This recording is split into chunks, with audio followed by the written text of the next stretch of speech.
Three advantages sa OBA. Unang-una, wala kang boss dito. In short, walang magagalit sa'yo dito. Pero merong tao na magaguide sa'yo dito or coach na tuturuan ka along the way of your journey.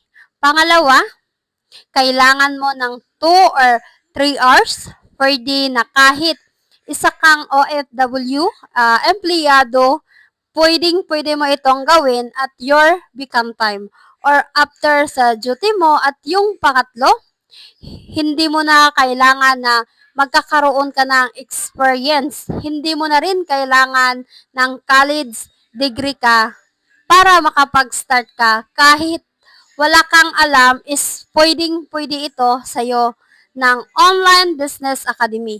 At hindi mo na rin kailangan dito na magbenta-benta ka ng product at magkota-kota kasi hindi naman ito trabaho. Kaya interesado ka about OBA? I-like mo ang video na to. Mag-comment ka ngayon kung saan ang location mo at huwag mong kalimutan i-follow mo ako kaagad para maturuan kita at matulungan kita. See you and God bless.